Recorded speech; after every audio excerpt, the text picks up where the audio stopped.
متفق ہیں کہ خارے کی عادت واقعہ پر دوسرے فرد کو قیاس نہیں کر سکتے، دوسرے واقعہ کو قیاس نہیں کر سکتے۔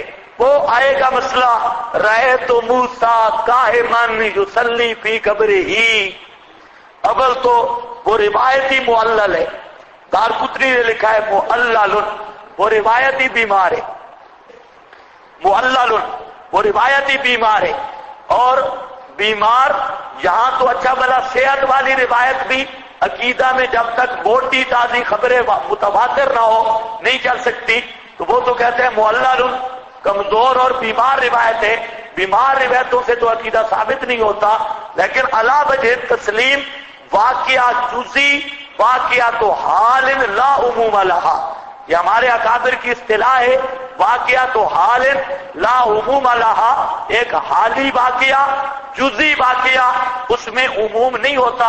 یہ علامہ انور شاہ صاحب نے بھی لکھا ہے فیض الباری ارشدی میں، اور اسی طرح دیگر حضرات نے بھی، واقعہ تو حال لا عموم لہا، فتح الملہم میں بھی ہے واقعہ تو حال لا عموم لہا، الکوکب الدری میں بھی ہے واقعہ تو حال لا عموم لہا، کہ یہ ایک جزئی واقعہ ہے، اس کا عموم نہیں، یعنی اس پر دوسری چیزوں کو قیاس کرنا یہ درست نہیں ہے۔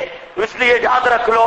اب یہ بات میں نہیں سمجھا رہا قتل میں گواہی کس کی معتبر ہے یا نہیں، اس سے ہماری غرضی نہیں، بتا یہ رہا ہوں کہ امام مالک نے استدلال کیا مقتول کی گواہی معتبر، باقی تمام ائمہ نے جواب دیا یہ واقعہ خرق عادت ہے، اور خرق عادت پر لا یقاس علیہ غیرو، یہ دوسرے کو قیاس نہیں کر سکتے۔ اور امام مالک نے کہا ٹھیک ہے واقعہ خرق عادت ہے، اس کا زندہ ہونا نہ کہ اس کا شہادت دینا، دونوں کا کیا ہے فرق ہے۔ یہ مسئلہ سمجھ گئے؟ ہاں، قانون کیا نکلا؟ خارے کی عادت کو اور جگہ پہ جاری نہیں کیا جا سکتا۔ ائمہ اس بات پہ متفق ہیں، لیکن اتحادی ٹبر یہ بے ایمان ایسے واقعات پیش کرے، تم کہتے ہو فیوم سے کلتی قضا علی الموت، یہ مقتول زندہ نہیں ہو گیا، یہ روح واپس نہیں آ گئی، یہ تم کہتے ہو، ہم نہیں کہتے، ہمارا اللہ کہتا ہے، قرآن کہتا ہے، تم کہتے ہو، قرآن کہتا ہے۔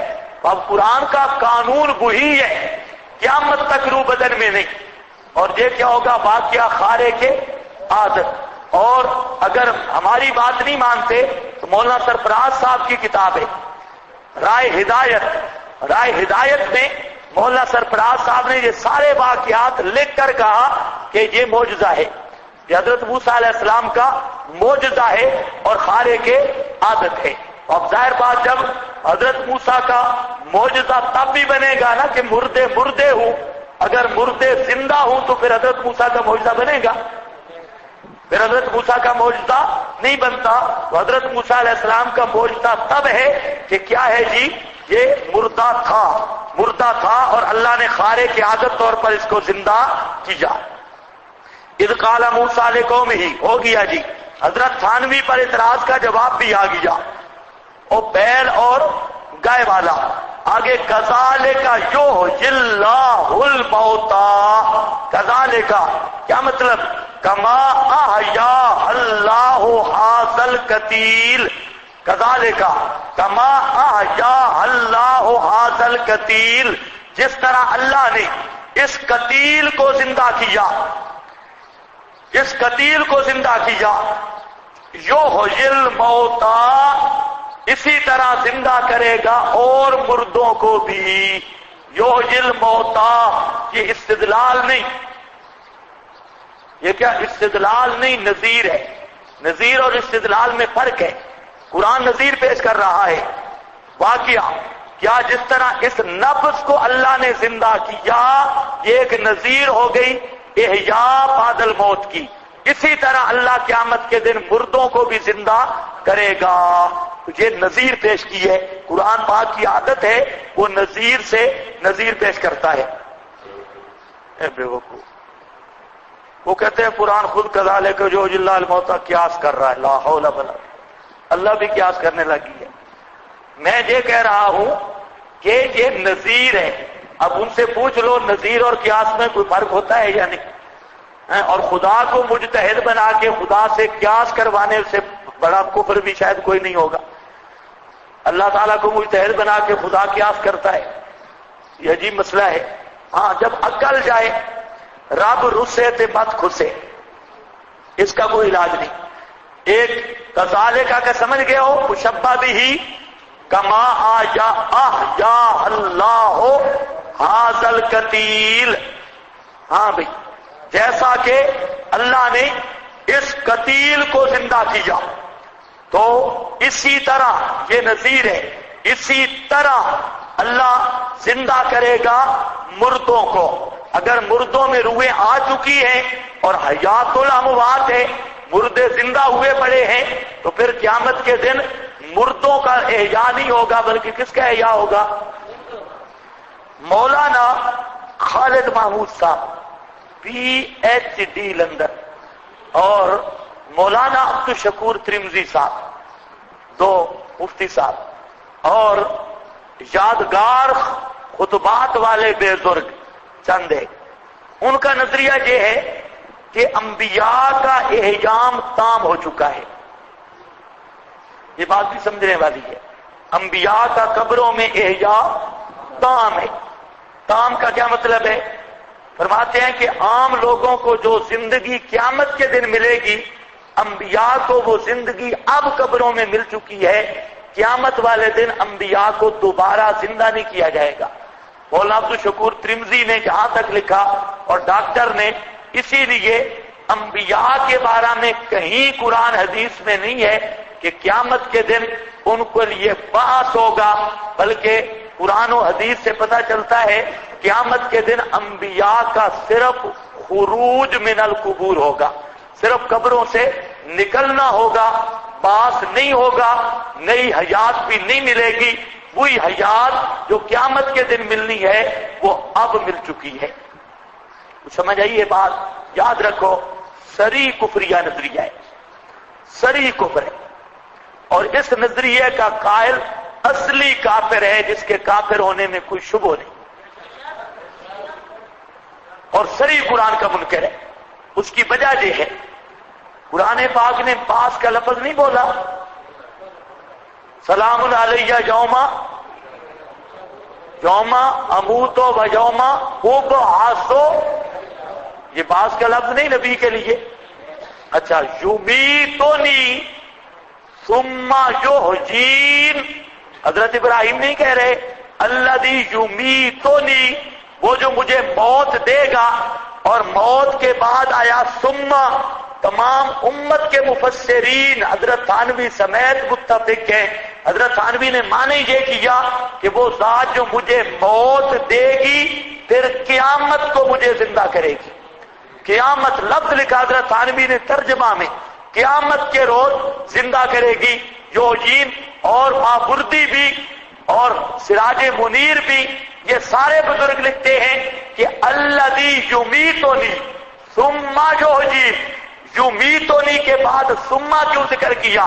کہتے ہیں اس لیے کہ اس اماتت اور یحیین احیاء کے درمیان تراخی تھی اور زمانہ تھا، اماتت سے لے کر قیامت تک اماتت ہے، اور جو احیاء ہے وہ ہوگا قیامت کے دن۔ تو موت سے لے کر قیامت تک کا زمانہ یہ موت تھی، تو اس لیے ثم لایا تاکہ درمیان کی تاخیر ثابت ہو جائے۔ یہی بات مابردی میں ہے اور مفسرین نے لکھی۔ اب عبدالشکور ترمذی کا یہ کہنا کہ قیامت کے دن انبیاء زندہ نہیں ہوں گے، اب زندہ ہو چکے ہیں، یہ بالکل صریح کفر ہے، ہم سے مداہنت بالکل نہیں ہوتی، صاف مسئلہ ہے، یہ پکا کفر ہے، اس کے کفر ہونے میں کوئی شک نہیں۔ اگر اسی عقیدے پہ مرا تو اسی حکم پہ مرا ہے جو یہ کہے کہ احیاء تام ہے، قیامت کے دن نئی زندگی نہیں ملے گی، اب وہ زندگی مل چکی ہے، تو قطعی طور پہ گمراہ ہے، اور قطعی طور پہ یجب ان یضرب عنق۔ ہاں بھائی چلو، اور مسئلہ کذالک یحیی اللہ، مسئلہ حیات ممات چھیڑنا نہیں ہے، قرآن میں آ جائے پھر اب اس کا کیا معنی کر کے جاؤں؟ کذالک یحیی اللہ الاحیاء، کیونکہ بہت ہے نا کہ حیات مواد نہ چھڑ جائے. کئی کہتے ہیں نا بے ایمان مولوی، کہتے ہیں حیات مواد نہیں چھیڑنی چاہیے، توبہ توبہ توبہ، یہ مسئلہ چھیڑنا ہی نہیں چاہیے. اچھا پھر قرآن میں جو آتے ہیں ان کا کیا کریں گے؟ نکال دیں یہ چپ کر، چلو جی ہم نہیں چھیڑتے، چلو جی کذالک یحیی اللہ الموتیٰ، آگے چلو. وَیُرِیکُمْ آیاتہ، اور دکھلاتا ہے تم کو آیات اپنی، لعلکم تعقلون، تاکہ تم سمجھو. ایک نظیر سے دوسری نظیر کا نکالنا، کیا لکھا ہے آپ کے پاس؟ یعنی ایک نظیر سے دوسری نظیر کا انکار نہ کرو، چلو ایک ہی چیز ہے. ثم قست قلوبکم، پھر سخت ہو گئے والا معنی نہیں، سخت پہلے تھے، مطلب ہے سخت رہے دل تمہارے. من بعد ذالک، اس کے بعد بھی استبعاد ہے، اس کے بعد بھی بھئی اتنا بڑا واقعہ پیش آ گیا، مردہ سامنے زندہ ہو گیا، اس نے اپنا مقتول اپنا قاتل بھی بتا دیا، اتنا بڑا واقعہ آیا، تب بھی تمہیں شرم نہیں آئی، تب بھی تمہارے دل نرم نہیں ہوئے. استبعاد کا یہ معنی ہے. ہیا کل حجارہ، یہ مثل پتھر کے ہیں. ہیا کل حدید کیوں نہیں کہا، کل حجارہ کہا؟ یہ مثل پتھر کے ہیں. حالانکہ پتھر سے لوہا سخت ہوتا ہے تو کہنا چاہیے تھا کل حدید. یہ حدید لوہے کی طرح ہے، پتھر سے تشبیہ دی، اس لیے لوہا پگھل جاتا ہے، پتھر پگھلتا نہیں ہے. لوہا جو ہے یہ پگھل جاتا ہے. کبھی آپ جائیں بھٹیوں پر اور وہاں پر جو لوہا ڈالتے ہیں تو لوہا بھٹی میں جاتی پگھلتا ہے، تب یہ سریے شریے بنتے ہیں تو یہ لوہا پگھلتا ہے. لیکن پتھر کو اگر ڈال بھی دو تو پتھر پگھلتا نہیں، آگ بھی پتھر کو پگھلا نہیں سکتی. اللہ فرماتے ہیں تمہارے دل تو پتھر سے بھی زیادہ سخت ہو گئے. جس طرح پتھر میں خیر داخل نہیں ہو سکتی، کہتے ہیں پتھر پر جلم لڑانا، تمہارے دل بھی ایسے ہو گئے. جس طرح پتھر میں پانی داخل نہیں ہو سکتا، اور عام طور پہ خیر کا داخل نہ ہونا عرف میں مشہور ہے، تمہارے دل تو پتھروں سے بھی سخت ہو گئے، تمہارے دل میں ہدایت داخل نہ ہوئی. اور جہاں پر اشکال ہے اور شک کے لیے ہے، کلام الہی میں شک محال ہے. جواب یہ ہے کہ یہاں او کے دو معنی ہیں، یا تو او ہے ترقی کے لیے، اور او بمعنی بل ہے. او بمعنی بل، اس سے ترقی ہے، کیا مطلب؟ اس سے بھی زیادہ سخت.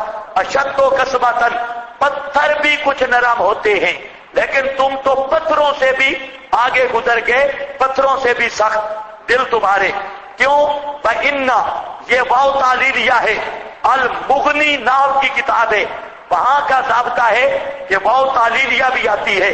آپ کے پاس نیچے لکھا ہے فرمایا ان من الحجارہ، یہ جملہ محللہ، بعض پتھروں سے لما یتفجر منہ الانہار، ان سے بڑی بڑی نہریں جاری ہو جاتی ہیں. ان منہا، بعض پتھر وہ ہیں جو پھٹ پڑتے ہیں اور نکلتی ہے اس سے الماء، زیادہ نہیں تو تھوڑا صحیح، کچھ نہ کچھ پانی. فإن منها لما يهبط من خشیت اللہ، وہ ہیں البتہ گر پڑتے ہیں اللہ کے خوف سے. کیا مطلب؟ اللہ فرماتے ہیں پتھر ہو کے بھی ان کی تین قسمیں. پتھر ہو کے بھی ان کی ایک قسم تو وہ ہے کہ ان سے نہریں پھوٹ پڑتی ہے، چشمے اور نہریں نہیں نکلتی پتھروں پہاڑوں سے. ایک قسم وہ ہے کہ اس سے تھوڑا بہت پانی نکلتا ہے، قلیل ماء سے.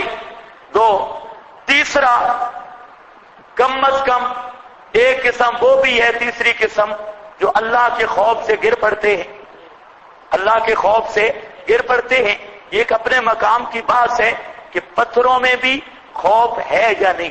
علامہ انور شاہ صاحب رحمہ اللہ فرماتے ہیں کہ اہل سنت کا نظریہ یہ ہے کہ ان الشعور لکل شیء حسب حالہ، پتھر میں بھی ایک قسم کا ادراک ہے اور اس ادراک سے معرفت الہی رکھتا ہے. ان من شیء الا یسبح بحمدہ. یہ جو لوگ کہتے ہیں روح نہیں آتی تو عذاب ثواب کیسے ہوتا ہے؟ بالکل پاگل ہے۔ اب پتھروں میں خشیت کیسے ہے؟ روح تو کوئی نہیں پتھروں میں، پتھر بھی زندہ ہوتا ہے، پھر خشیت والا ادراک کیسے آ گیا؟ یہ خشیت تو موجود ہے، اور اکثر علماء نے اس خشیت کو حقیقت پر معمول کیا، بعد نے تو حالیہ لی کہ حال ہے، لیکن اکثر محققین کا نظریہ یہی ہے کہ یہ خشیت حقیقی ہے۔ اگر پتھروں میں خشیت اور ادراک رہ سکتا ہے تو عذاب و ثواب کے لیے جسم میں روح کا اعادہ کوئی ضروری نہیں۔ کوئی سمجھ آئیے بات؟ وہاں پر بھی اللہ چاہے انہی جسم کے ذرات میں بھی ادراک کی کیفیت پیدا کر سکتا ہے۔ پتھر زندہ بھی نہیں، ان میں روح بھی نہیں، لیکن خشیت کا ادراک موجود ہے۔ اور یہ میری بات نہیں، یہی بات علامہ قاضی ثناء اللہ پانی پتی نے تفسیر مظہری میں لکھی ہے، اور پوری تشریح کے ساتھ لکھی ہے کہ جہاں اللہ پتھروں میں ایک قسم کا ادراک رکھتا ہے، وہ جسم کے ذرات میں ادراک رکھ دے تو یہ کوئی بعید عقل بات نہیں۔ جسم کے ذرے جہاں بھی ہوں ان میں وہ خاص قسم کا ادراک برزخی رکھ دے، یہ کوئی خدا کی قدرت سے بعید نہیں۔ یہاں پر تین مثالیں، تین پتھروں کی قسمیں اللہ فرماتے ہیں تم ان سے بھی گئے گزرے ہو۔ پتھر بھی اتنا سخت نہیں جتنے تمہارے دل سخت ہو گئے، پتھر بھی کچھ نہ کچھ خیر کو قبول کرتا ہے، لیکن تمہارے دل بالکل کورے ہو گئے، خیر سے خالی ہو گئے۔ یہ تین پتھروں کی مثال کیوں دی؟ یہ مسلمانوں کے تین طبقات، اس کی طرف اشارہ کیا۔ ایک پتھر وہ ہے لما یتفجر منہ الانہار، جس سے نہریں جاری ہوتی ہیں، یہ فقہا کا طبقہ ہے، اشارہ ہے فقہا کے طبقہ کی طرف۔ امام ابو حنیفہ، امام شافعی، امام احمد، امام مالک، اشارہ ہو رہا ہے کہ بعض ایسے بھی شخصیات ہوتی ہیں جن سے علم کی نہریں اللہ جاری کر دیتا ہے، صحابہ کرام، ان کے بعد کے مجتہدین، اور بعض وہ ہوتے ہیں یخرج منہ الماء، جن سے کچھ نہ کچھ پانی جاری رہتا ہے۔ یہ عامت العلماء کی مثال ہے کہ کچھ نہ کچھ وہ بھی درس و تدریس، کچھ نہ کوئی نفع ان سے حاصل ہوتا ہے۔ اور کچھ پتھر لا یہبط لما یہبط من خشیت اللہ، کم از کم ان کے دل میں اللہ کا خوف ہے۔ یہ عامت المسلمین ہے، عوام جو آگے نفع نہیں پہنچا سکتے لیکن خود نفع مند ہوتے ہیں۔ اور یہ اشارہ اس کی صراحت حدیث میں ہے، وہ حدیث جہاں سے ہے کہ نبی پاک صلی اللہ علیہ وسلم نے فرمایا اللہ نے مجھے جو غیث دے کر بھیجا تو اس کی مثال، مجھے علم دے کر بھیجا تو اس کی مثال بارش کی ہے۔ جب بارش آتی ہے تو بارش تقسیم ہو جاتی ہے، وہ بارش بعض تو تالاب ہوتے ہیں بڑے بڑے، ان میں پانی رکتا ہے، تالاب جمع کرتے ہیں اور پھر اس سے کھیتیوں کو پانی لگتا ہے، جانور اسے پیتے ہیں۔ اور بعض یہ ہوتا ہے کہ زمین اس کو پانی کو جذب کر لیتی ہے اور اس سے کھیتی باڑی وغیرہ اگتی ہے، وہ لمبی مثال ہے۔ اور بعض وہ ہے کہ بالکل بنجر زمین ہوتی ہے اور یہ گندی بوٹیاں اگاتی ہیں۔ تو مجھے جو علم دیا گیا اس کی مثال ایسے ہے، یا تو بڑے بڑے تالاب اور نہریں، یہ فقہائے کرام ہیں جنہوں نے استنباط کر کے امت کے سامنے فقہ کی صورت میں دین رکھا، وہ فقہا ہے۔ اور دوسرے کہ اپنے اندر جذب کر کے کھیتی وغیرہ اگاتے ہیں تو یہ علماء ہیں۔ اور جس زمین پہ بالکل گندگی ہے تو وہ غیر مقلدین ہے۔ تو سمجھ آئیے بات، جس میں نرے کریٹے، نرے خشک کیکر جن کے ساتھ کوئی پھل نہیں، اور نرے جنگلی بروٹے جن کے ساتھ کوئی پھل نہیں، تو یہ غیر مقلدین کی مثال ہے۔ تو بہرحال یہ تینوں چیزیں یہاں پر بھی اشارہ ہے۔ وَمَا اللَّهُ بِغَافِلٍ عَمَّا تَعْمَلُونَ، اور نہیں ہے اللہ ذرا بھی غافل، یہ بات تاکید کے لیے، نفی کی تاکید، عَمَّا تَعْمَلُونَ، اس چیز سے کہ تم عمل کرتے ہو۔ أَفَتَطْمَعُونَ أَن يُؤْمِنُوا لَكُمْ، آیا تم طمع کرتے ہو یہ کہ وہ بات مانیں گے تمہاری. افتطمعون، کیا لکھا ہے؟ تتمہ نو ثانی، دوسرا نو ختم، اس کا تتمہ. ہاں بھائی، افتطمعون اس کا تتمہ آ گیا. تتمے میں 5 جماعتوں کا ذکر آئے گا، 5 جماعتوں کا. اللہ فرماتے ہیں یہودیوں کی حالت یہ ہے، ان کے دل اتنے سخت ہیں کہ یہ ماننے والے نہیں ہیں. آپ ان کے ایمان کی طمع نہ کریں، یہ ماننے والی قوم ہی نہیں. اس لیے فرمایا افتطمعون. افتطمعون یہاں ایک ضابطہ سمجھ لو، یہ جو افتطمعون نام کا ضابطہ ہے کہ حمزہ استفہام انکار کا ہو. حمزہ استفہام انکار کے بعد اگر حرف عطف آ جائے، جیسے فا، واو اور سما، یہ ضابطہ سمجھ لو، کئی مقام پہ کام آئے گا. حمزہ استفہام انکار کا ہو اور اس کے بعد حرف عطف آ جائے، جیسے واو، سما، فا، تو اس کی 2 تقریریں ہیں. نمبر 1، پہلی تقریر جو عام طور پہ کی جاتی ہے، یہ جو حمزہ ہے اس کا تعلق ہوتا ہے محذوف سے، اور جو مذکور ہوتا ہے وہ معطوف بنتا ہے، اور محذوف اس کے لیے معطوف علیہ بنتا ہے. ہاں بھائی، ضابطہ کیا ہے کہ اگر حمزہ کے بعد، حمزہ انکار کے بعد حروف عطف میں سے کوئی عطف آ جائے، جیسے سما، فا، واو وغیرہ، تو وہاں پر 2 تقریریں ہیں. ایک تقریر تو یہ ہے کہ حمزہ استفہام سے پہلے عبارت محذوف ہوگی اور محذوف عبارت پر حمزہ داخل ہوگا. حمزہ اس محذوف عبارت پر داخل ہوگا، اور یہ جو مذکور فعل کھڑا ہے مثلا تطمعون، یہ فعل یہ معطوف بنے گا اور وہ محذوف فعل اس کے لیے معطوف علیہ بن جائے گا، علیہ بن جائے گا. ایک اور دوسری تقریر یہ ہے کہ حمزہ کا اصل مقام بعد الفا ہے. حمزہ کا اصل مقام کیا ہے؟ بعد الفا. کیسے؟ اصل عبارت ہے فَأَتَتْمَعُونَ، فَأَتَتْمَعُونَ، فَأَتَتْمَعُونَ نہیں ہے، فَأَتَتْمَعُونَ اصل میں یہ ہے فَأَتَتْمَعُونَ، لیکن حمزہ چونکہ صدارت کلام کو چاہتا ہے اس لیے مقدم کر دیا گیا. اصل مقام اس کا بعد میں ہے.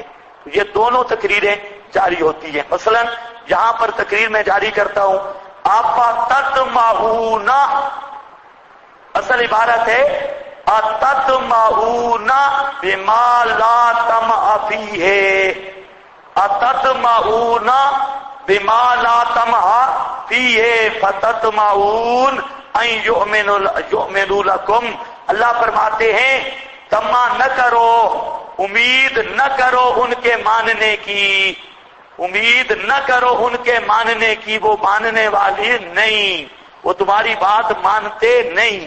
افتطمعون، کیا تم امید کرتے ہو ان یؤمنوا لکم؟ کل کے سبق میں بتا دیا ایمان کا صلہ پھر لام آ رہا ہے.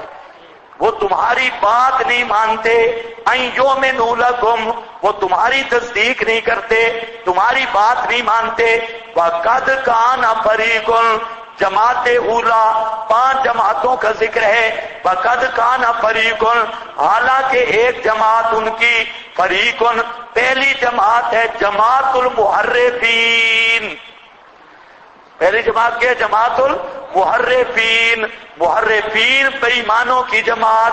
فرمایا کانا فریق منہم، ان میں ایک ٹولہ ہے، منہم. حضرت شاہ صاحب فرماتے ہیں، شاہ ولی اللہ صاحب، کہ قرآن کا فہم کا حق ادا نہیں ہو سکتا جب تک قرآن کو حال پر فٹ نہ کیا جائے، زمانے حال پر نہ فٹ کیا جائے.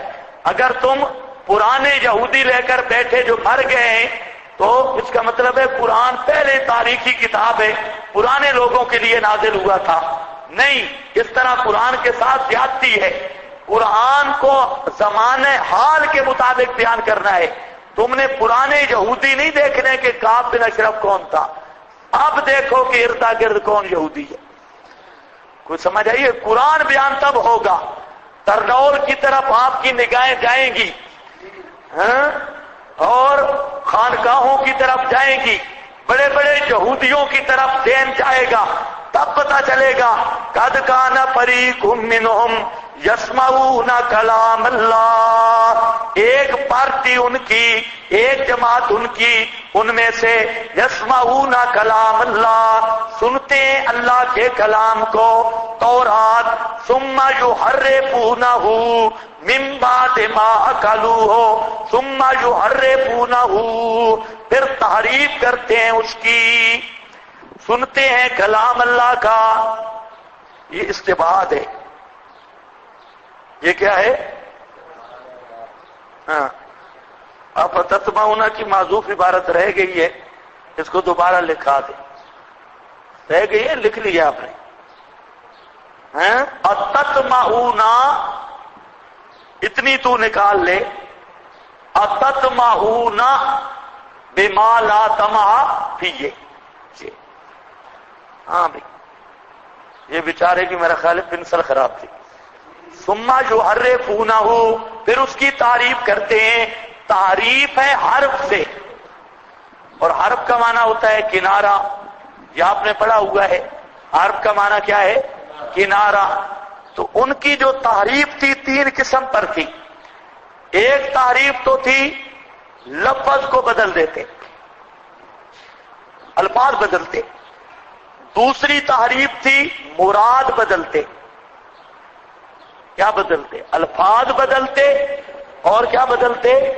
مراد بدلتے، اور تیسرا مصداق بدلتے، تین تعریفیں مشہور تھیں، اور چوتھا یہ تھا کہ معنی بھی تبدیل کر دیتے، معنی بھی بدلتے، تو چار قسم کی تعریف کرتے، تعریف لفظی بھی، تعریف فی اللفظ، تعریف فی المعنی، تعریف فی المصداق، اور تعریف فی المراد، یہ چار قسم کی تعریف کرتے۔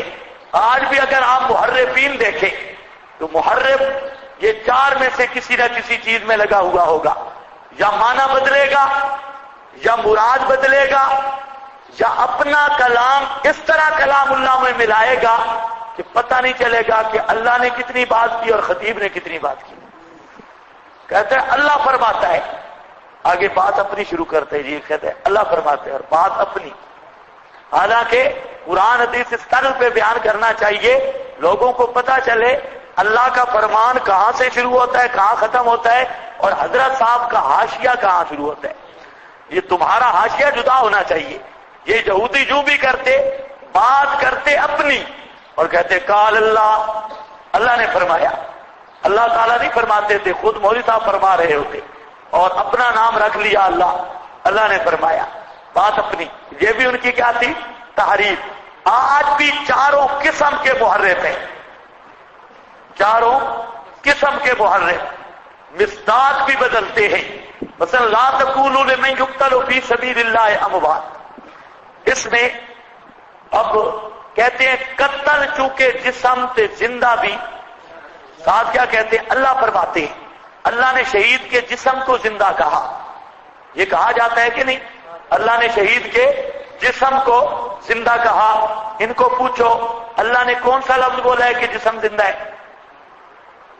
وہ لفظ ہمیں بھی دکھاؤ پورے قرآن کے 30 پاروں سے کہ اللہ نے فرمایا شہید کا جسم زندہ ہے، ایسا کوئی لفظ ہمیں بھی چاہیے، دکھاؤ کہاں ہے؟ آگے جی قتل چونکہ جسم ہوتے ہیں نا، زندہ بھی جسم، اب یہ اللہ کا فرمان ہے کہ مولوی صاحب کا؟ یہ آج کا ترجمہ ہے قتل چونکہ جسم ہوتے ہیں، زندہ بھی چنانچہ جسم، سمجھو بات۔ اچھا کہتے ہیں اللہ نے فرمایا جسم زندہ، میں کہتا ہوں بکواس کرتا ہے، کہیں بھی اللہ نے نہیں فرمایا، نرا جھوٹا کذاب محرف اور یہودیوں کی طرح تحریف ہے، کسی مقام پہ نہیں کہ اللہ نے فرمایا ہو، پورے قرآن میں نہیں۔ اگر ہے آپ کے پاس پیش کرو۔ اللہ فرمائے قتل چونکہ جسم زندہ بھی چنانچہ جسم، کس آیت کا ترجمہ ہے؟ کوئی بھی نہیں۔ آگے نام لیا اللہ کا، بات بنائی اپنی، اب اس کو یہ نہیں پتا جی، پھر تم بتاؤ قتل کیا ہوتا ہے؟ اس کو پوچھو کہ قتل اور قطع میں کوئی فرق نہیں. ایک قتل ہے ایک قطع ہے، ایک مقتول ہے ایک مضروب ہے، دونوں میں کوئی فرق نہیں. مضروب جسم ہے، مقتول جسم ہے، اور قتل اس وقت تک ہو نہیں سکتا جب تک روح جسم کو چھوڑے نہیں. جسم مضروب ہے، مقتوع ہے، اس لیے امام راغب نے مفردات میں لکھا کہ القتل ہوا زوال الروح عن الجسد. قتل کا معنی یہ ہے روح کا جسم سے جدا ہو جانا، تو قتل کا تعلق ہی روح کے ساتھ ہے. اس اب پڑا ہوا اتنا ہے، یقتل کو بے معنی لے لیا یقتا ہو، اور یقتل کو بے معنی لے لیا یذرا کو، اور لوگوں کو دھوکہ دے رہا ہے جی اللہ فرماتے ہیں جسم زندہ ہے، اللہ نہیں فرماتے. یہ سرگودے والا کذاب کہتا ہے جسم زندہ ہے، یہ اللہ نہیں فرماتے. اللہ کی مراد آگے خود ہے، عند ربہم یرزقون، عند ربہم یرزقون. مراد الہی نبی پاک نے بیان کر دی، ارواحہم فی طیر خضر.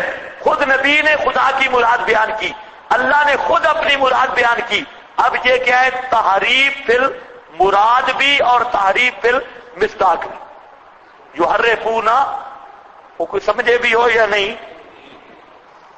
ڈھیلے ڈھیلے بولتے ہو، زیادہ بیمار تو نہیں بیٹھے؟ یہ تحریف ہے. اسی طرح دوسرا آیا وَعَلَّمَكَ مَا لَمْ تَكُنْ تَعْلَمْ، وَعَلَّمَكَ مَا لَمْ تَكُنْ تَعْلَمْ. جو کچھ آپ نہیں جانتے تھے سب کچھ بتلا دیا. معلوم ہوتا ہے آپ جمی ما کان ما یکون ہیں کہ نہیں، یہ معنی کر دیا. لہذا آپ عالم الغیب ہیں. علامہ کا ما لم تکن، جہاں پر بریلوی مولوی بڑی سوریں لگاتے ہیں وَكَانَ فَضْلُ اللَّهِ عَلَيْكَ عَظِيمًا، اور وہ پورا دور لیتے ہیں. اور سونیا تجھ پہ اللہ کا بڑا فضل ہے.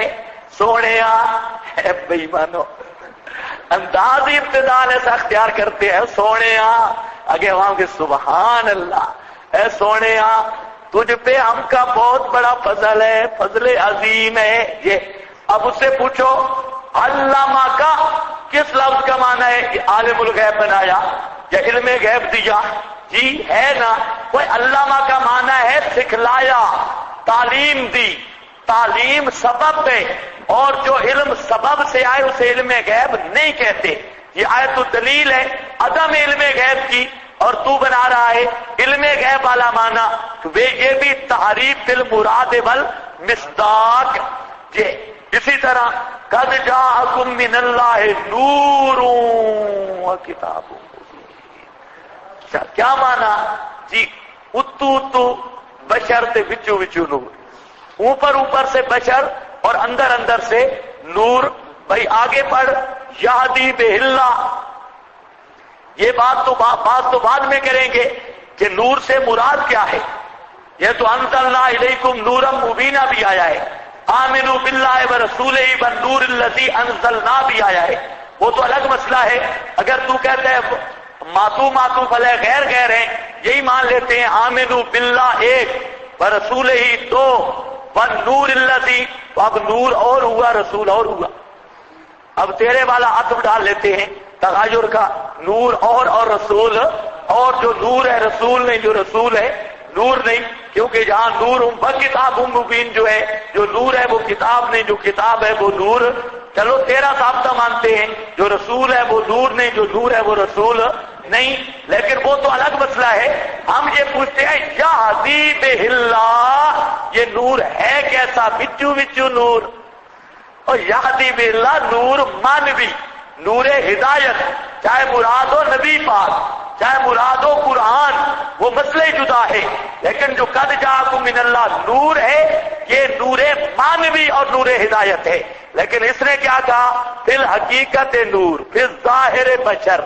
بے ایمان محرف یہی یہودی تھے، یسمعون کلام اللہ ثم یحرفونہ، پھر اس کی تحریف کرتے.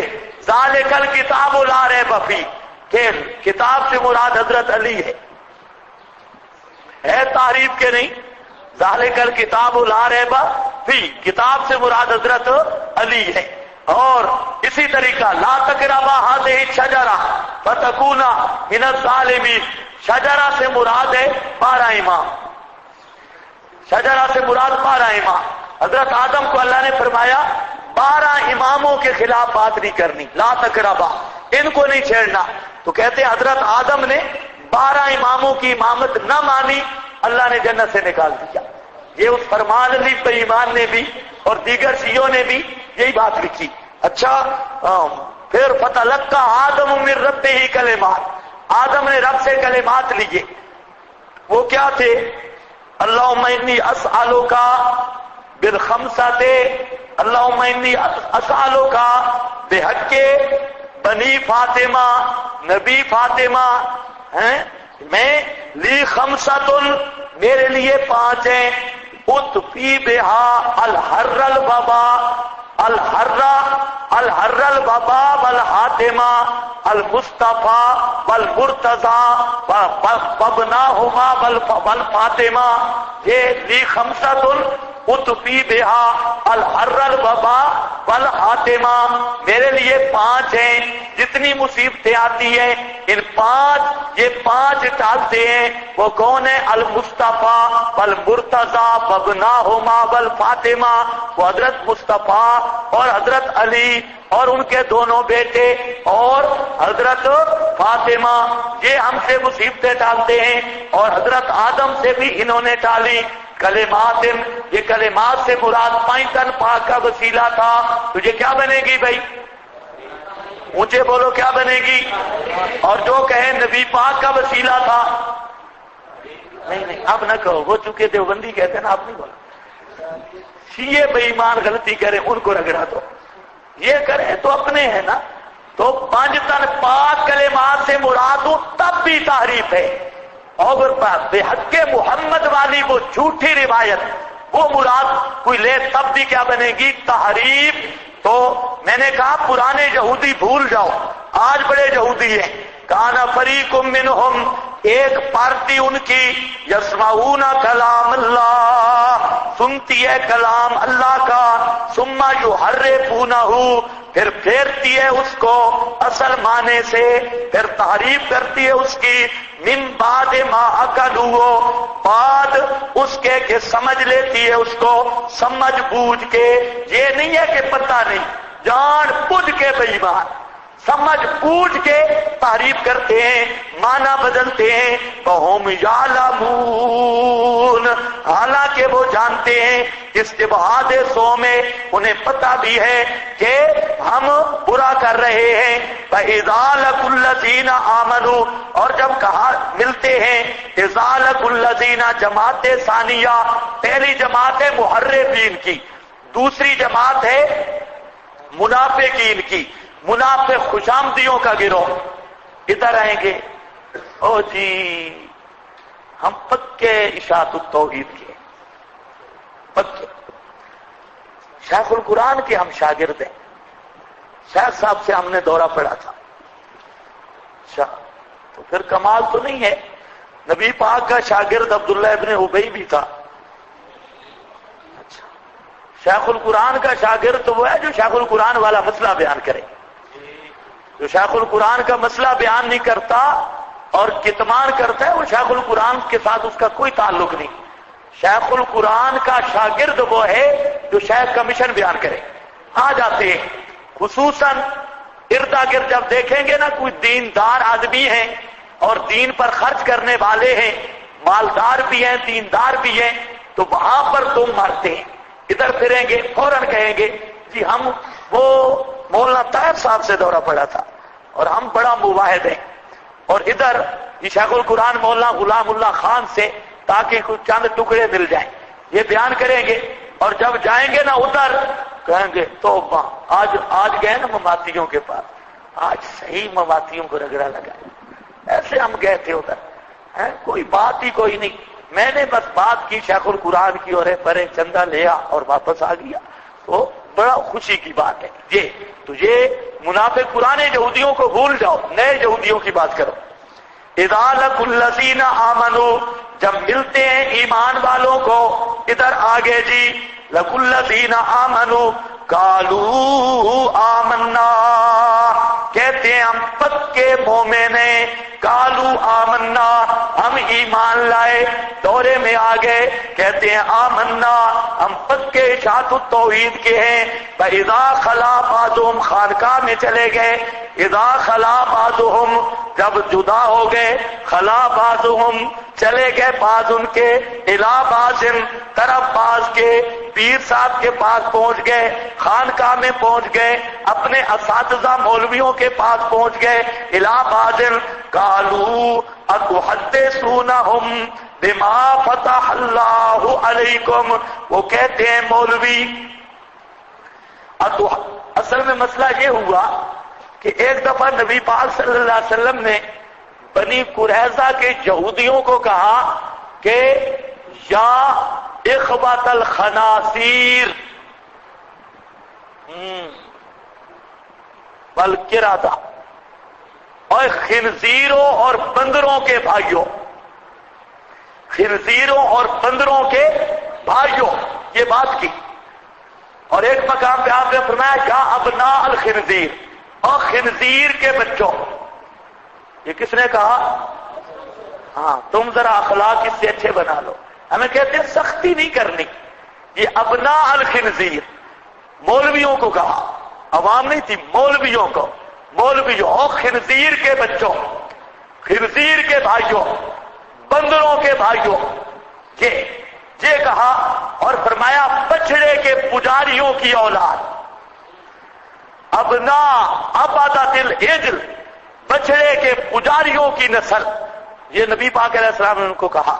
وہ مولوی سن رہے تھے، مولویوں نے کہا بھئی آپ کو کس نے بتایا؟ یہ تو امی ہے، نبی پاک کو کیسے پتا چلا کہ ہم میں ہمارے دادے خنزیر بھی بنے تھے اور بندر بھی بنے تھے؟ وہ بنے تھے یا نہیں بنے تھے؟ ہاں، پھر پریشان کیوں ہوتے؟ وہ خنزیر بھی بنے، بندر بھی بنے، ان کے باپ دادے، کہ نبی پاک کو کیسے پتا چلا؟ اور یہ ہمارا عیب کہ ہمارے باپ دادا نے بچڑے کو پوجا تھا، یہ محمد صلی اللہ علیہ وسلم کو کس نے بتایا؟ ان مولویوں نے کہا یہ جو جاتے ہیں نا خوش آمدی تکیے والی پارٹی، یہ ادھر جا کے آپ کو خوش کرنے کے لیے اپنے واقعات بتا دیے اور آپ کو پتہ چل جاتا ہے۔ تو انہوں نے کہا خبردار، محمد صلی اللہ علیہ وسلم کے پاس جا کے ان کی مفید مذہب باتیں مت بتاؤ، ان کو یہ خبریں نہ دیا کرو تاکہ وہ ہمارے خلاف بطور حجت کے پیش نہ کرے۔ تو یہ یہودیوں نے کہا، اللہ نے اس کا ذکر کیا، اذا لقوا الذین آمنوا، جب کہا جب ملتے ہیں الذین آمنوا، ان لوگوں سے جو ایمان لائے، قالوا آمنا، کہتے ہم ایمان لائے، فاذا خلا بعضهم الی بعض، جب اکیلے ہوتے ہیں بعض منافق الی بعض، پیروں اور مولوی یہودیوں کی طرف، مولوی دوسرے بات سے مراد احبار و رہبان یہود، قالو، یہ مولوی کہتے ہیں اتحدثونہم بما فتح اللہ علیکم، کیا تم آگاہ کرتے ہو وہ باتیں، بما سے مراد ان کے مفید مذہب باتیں، فتح اللہ علیکم، کہ ظاہر کی اللہ نے، یہ فتح اللہ کو یاد رکھنا ہے، یہ آگے ایک آیت آ رہی ہے اس پر مانا ہوگا، فتح اللہ علیکم لیحاجوکم بہ، تاکہ جھگڑے وہ تمہارے ساتھ، بہی، ساتھ ان کے، عند ربکم، تمہارے رب کے ہاں، افلا تاکلون، اصل عبارت یہ ہے اتقولون فلا تاکلون، اتقولون قول من لا یاکل، اتقولون قول من لا یاکل، کیا تم ایسے پاگلوں والی باتیں کرتے ہو، فلا تاکلون، پاگلوں والی باتیں کرتے ہو، ذرا بھی عقل نہیں تمہاری، اولا یعلمون، اللہ فرماتے ہیں ایوسون ولا یعلمون، حمزہ آ گیا ہے نا، اب وہ بھاؤ عاطفہ سے پہلے، تو ہم معطوف علیہ مقدر مانو لکھا ہے آپ کے پاس، اب آیوسونا ولا یعلمونا، اصل عبارت ہے آیوسونا ولا یعلمونا، کیا یہ وصیتیں کرتے ہو، کیا یہ وصیتیں کرتے ہیں اور جانتے نہیں ہیں، جانتے نہیں ہیں ان اللہ، یہ بات کہ بے شک اللہ یعلم ما یسرون، جانتا ہے جو یہ چھپاتے ہیں، وما یعلنون، اور جو چیز اعلان کرتے ہیں ظاہر کرتے ہیں، ومنہم امیون، اور بعض ان میں سے امیون، لا یعلمون الکتاب الا امانیہ، یہ تیسری جماعت دوست بزرگوں کی، تیسری جماعت ہے دوست بزرگ کو، سمجھ آئی یہ بات؟ پہلی جماعت کس کی تھی؟ محرفین، محرفین کے تھے مولوی، دوسری جماعت کے تھی خوشامدی، خوشامدی کون سے؟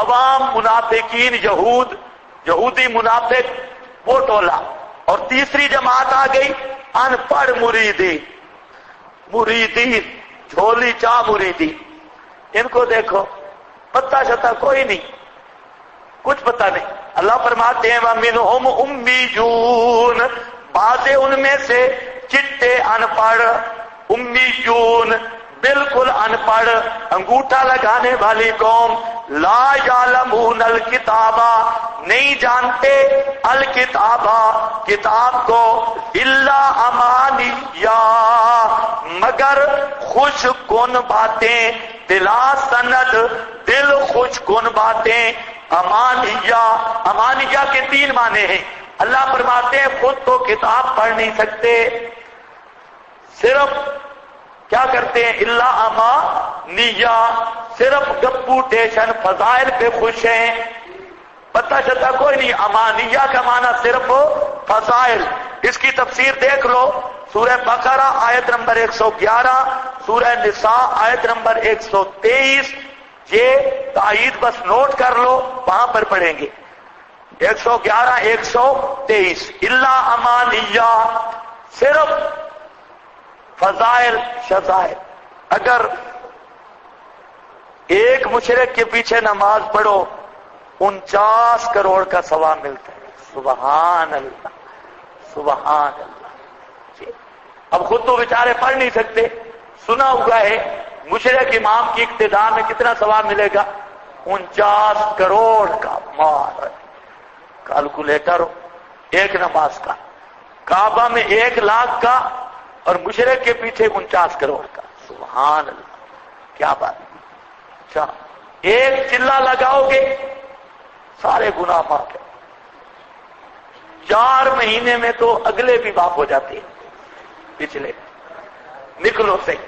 اور جب بیان کرتے ہیں کہ سب صحابہ کرام ماشاءاللہ اللہ کی راہ میں نکلتے تھے، لیکن بسترا نہیں ہوتا تھا، تلواروں کے ساتھ نکلتے تھے، ہاں بسترا نہیں، وہ تلواریں ہوتی، لوگوں صحابہ اللہ کی راہ میں نکلے، میرے دوستوں بزرگوں، اللہ امانیہ یہی ہے، اب یہ امانی ہے، اس کے نیچے کوئی حقیقت نہیں، صرف صحابہ چلہ لگاتے تھے، پہلے بیان کر چکا ہوں، یا 4 مہینے یا سال، اور یہی ترتیب ہوتی، رائے بندی ترتیب، سبحانہ کا ھذا بہتان نذیر، صحابہ میں یہ چیز تھی نہیں، نہ چلہ، نہ 4 مہینے، نہ سال۔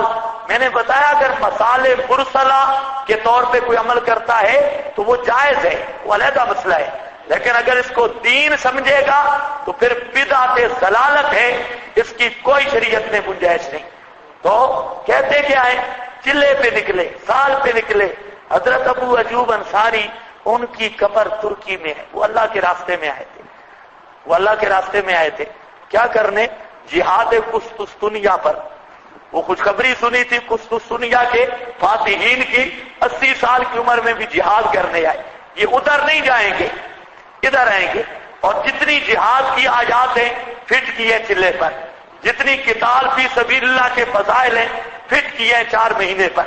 تو اس کا مطلب ہے امانیہ، قرآنوں کو نہ دیکھو، وَمِنْهُمْ اُمِّيُّونَ، بعض ان میں سے بالکل ان پڑھ ہیں، اب یہی ان پڑھ ہیں، شب جمعے کی طرح فضیلت ان سے سنو۔ ہم نے خود کئیوں سے پوچھا، جو ان پڑھ ہے نا، ان سے پوچھے شب جمعہ کہتے ہیں شب جمعہ جو ہے نا، جمعے سے بھی اس کا ثواب زیادہ ہے. شب جمعہ جب ہم مرکز میں جاتے ہیں، جمعے سے بھی اس کا ثواب زیادہ ہے. تو یہ اس کی حقیقت نہیں. لا یعلمون الکتاب، کوئی کتابی مسئلہ تو ہے نہیں، نہ کوئی وہ کتاب جانتے ہیں. یہ لا امانی، یہ صرف گپوٹیشن ہے، خوش کون گپے ہیں جو مولویوں نے سنا رکھی ہے. یہ کرو گے تو یہ ہو جائے گا، یہ کرو گے تو یہ ہو جائے گا، یہ مطلب ہے. فَمِنْهُمْ أُمِّيُّونَ لَا يَعْلَمُونَ الْكِتَابَ إِلَّا أَمَانِيَّا. ایک دوسرا معنی امانیہ، یہ امنیہ سے ہے. امنیہ، اور امنیہ کا معنی ہے پڑھنا، قرات. اللہ فرماتے ہیں وہ کتاب کو جانتے شانتے کوئی نہیں، ماں تلاوت کر سکتے ہیں. کتاب کو جانتے شانتے کوئی نہیں، ماں تلاوت کر سکتے ہیں. جس طرح آج کل اکثر لوگ تلاوت تو کر لیتے ہیں نا، جس طرح بھی کریں. بوڑھے بوڑھے بھی شروع ہوتے ہیں الحمدللہ رب العالمین. یہ ہے امانیہ، ماں تلاوت. لا یعلمون الکتاب، آپ کی توجہ نہیں، میں نے کیا کہا؟ وہ کتاب سمجھتے نہیں ہیں، صرف پڑھ سکتے ہیں، ناظریں پڑھ سکتے ہیں. امانیہ وہ پارٹی ہے امیوں کی. دو معنی.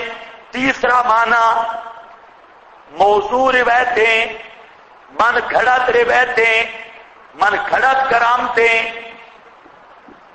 انہوں نے سن رکھا ہے. ہمارے حضرت صاحب کو ہاتھ میں ہاتھ دے دو، ہاتھ میں ہاتھ دے دو. اس دن ہم گئے اسلام آباد میں، تو وہاں سٹیل مل پہ بیٹھے تھے، تو ایک آدمی آ گیا. تو 3-4 ہم تھے. تو وہ آدمی آ کے مجھے بڑا جھک کر ملتا ہے. اس نے بال شال دیکھے تو جھک کر ملا. تو سامنے بیٹھا رہا، تھوڑی دیر دیکھتا رہا. تو میں کہتا ہوں ان ساتھیوں کو، میں نے کہا اس کو خیر ہے، داڑھی بھی اس نے رکھی ہوئی تھی، بار بار دیکھتا، نیچے دیکھتا، حتیٰ کہ پھر رہ نہیں سکا، میرے قریب آ گیا. تو کہتا ہے حضرت صاحب آپ کی نسبت کن سے ہے؟ تو میں نے کہا میری نسبت بہت تفصیلی ہے، اس لیے آپ چپ کر کے بیٹھے، ہم یہاں سریے کی بات کر رہے ہیں، سودا لے لیں بعد میں بات کرتے ہیں.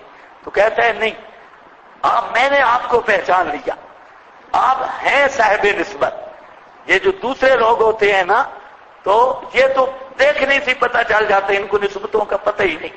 اب اس نے دیکھے کیا تھے؟ بال دیکھے تھے، اور نسبت کوئی اونچی ہے بھلا. میں نے کہا میرے مرشد ہیں پیر سید عنایت اللہ شاہ بخاری گجرات کے. سبحان اللہ سبحان اللہ. میں نے کہا بچوں ذرا آگے سن پتہ چلے. سبحان اللہ سبحان اللہ. آپ کے کون ہے؟ پتہ نہیں، کوئی گمکول شریف کے کوئی بتایا. میرے وہ ہیں. اچھا. تو میں نے کہا ان بزرگوں سے کوئی چیز سیکھی بھی ہے؟ میں نے اپنے مرشد سے سیکھا ہے. تو نے بھی اپنے مرشد سے کوئی سیکھا ہے؟ کہتا ہے سیکھنے سیکھنے کی بات ہی کوئی نہیں، ان کے ہاتھ میں ہاتھ ہونا چاہیے، ہاتھ میں ہاتھ ہونا چاہیے. میں نے ان کے ہاتھ میں ہاتھ دے دیا، اور ان کے ہاتھ میں ہاتھ دینا اب وہ جانے اللہ جانے. ہمارا کام تھا ان کے ہاتھ میں ہاتھ دینا، وہ جانے اور اللہ جانے. میں نے کہا صرف ہاتھ میں ہاتھ دیا، اس نے نہ تجھے بتایا نہ تو نے اس سے سنا، تو بالکل آنکھیں بند کر کے وہ بھی جہنم میں تو بھی جہنم. اللہ نے بتا دیا. کہتا ہے نہیں یہ آپ عجیب بات کرتے ہیں. میں نے کہا بات یہ ہے کہ ہمیں مرشد نے مسئلہ بتایا ہے، اور ہمیں مرشد نے یہ بتایا ہے کہ دنیا میں سب سے بڑا مسئلہ اللہ کی توحید کا ہے. اور جو آدمی قبر والے کی عقیدہ رکھتا ہے سننے کا اور سفارش کا اور پکارنے کا، اس کے کافر ہونے میں کوئی شک نہیں. اور اتنی بات میں نے کی، بھاگا کیا، پھر وہ نسبت بھی بھول گئی، بیٹھا بھی نہیں. پھر میں نے کہا وہ ساتھ جو تھا سٹیل مل والا وہ بھی دیکھنے لگا. مجھے کہتا ہے یہ کہاں ہیں آپ؟ میں نے بتایا جواہر القرآن میں. وہ دیکھتا ہے تو کہتا ہے وہ کدھر ہے مدرسہ؟ میں بتایا. اب وہ بھی قریب نہ لگے، یہ بھی قریب نہ لگے. ہم وہاں بیٹھے تو ہم نے کہا چلو ٹھیک ہے. تو ہمارے یہ مرشد کا سبق تھا. تو یہ ہوتے ایسے ہیں، حضرت صاحب کے ہاتھ میں ہاتھ آ جائے، حضرت صاحب ایک دفعہ بیعت ہو جائے، اور مولوی بھی کہتے ہیں میرے ہاتھ میرے سلسلے میں آ جاؤ. پہلے زمانے میں جو ہوتا، حضرت تھانوی رحمہ اللہ، ان کے حالات پڑھو، حضرت تھانوی بیعت نہیں کرتے تھے ہر آدمی کو، کئی دفعہ اس کو واپس کرتے اور پھر تجربہ کر کر کے پھر اس کو اپنے حلقہ بیعت میں لیتے. اور آج کل پیر اعلان ہوتا ہے، جس نے مرید ہونا ہو حضرت صاحب بیٹھے، جس نے مرید ہونا ہے حضرت صاحب آئے بیعت کریں گے. یعنی پیری تقسیم ہو رہی ہے مفت. جو اصلی پیر ہوتے ہیں وہ ہر ایک کو قریب ہی نہیں کرتے، اور یہ جو نقلی احبار رہبان ہیں اپنا حلقہ بڑھانے والے، اور لوگوں نے یہی سمجھائے بس ان کے ہاتھ میں ہاتھ دے دو، یہ جانے اللہ جانے بیڑا پار ہے. یہ ہے معنی اللہ امانیہ، یہی خوش کن گپیں، گمان، من گھڑت روایتیں، پیروں پر اعتماد، مولویوں پر اندھا اعتماد، اندھی تقلید، یہ ساری چیزیں اللہ امانیہ فإنہم، اور نہیں ہیں یہ اللہ یظنون، ان کے پاس کوئی بنیاد نہیں، اللہ یظنون، ایسے گمان بے بنیاد خیال پکاتے رہتے ہیں، شیخ چلی والے منصوبے ہیں. انہم الا یظنون، یہ اپنے خیالی پلاؤ ہیں. فویل للذین یکتبون الکتاب بایدیہم ثم یقولون ھذا من عند اللہ. فویل، بڑی بربادی ہے، للذین، واسطے ان کے، یکتبون الکتاب، جو لکھتے ہیں کاپیاں، یکتبون الکتاب، جو لکھتے ہیں کاپیاں، لکھتے ہیں رجسٹر، بایدیہم، اپنے ہاتھوں کے ساتھ، ثم یقولون، پھر کہتے ہیں ھذا من عند اللہ، یہ اللہ کی طرف سے ہے، ھذا من عند اللہ، لکھتے خود ہیں اور کہتے ہیں یہ اللہ کا فرمان ہے. اس لیے میں نے کہا کہ یہودیوں نے رجسٹر بنائے ہوئے تھے، یہ پڑھیں گے. اصل تورات پیش نہیں کرتے تھے، کیونکہ تورات پیش کرتے پول کھل جاتا. انہوں نے رجسٹر بنائے ہوئے تھے جدا جدا. لوگوں کے سامنے جب دلیل پیش کرنی ہوتی، اصل کتاب سامنے ہی نہ کرتے، رجسٹر سامنے کر دیتے یہ. اور رجسٹر میں لکھتے تحریف اپنی طرف سے، کاپیاں خود بنائی ہوئی ہوتی.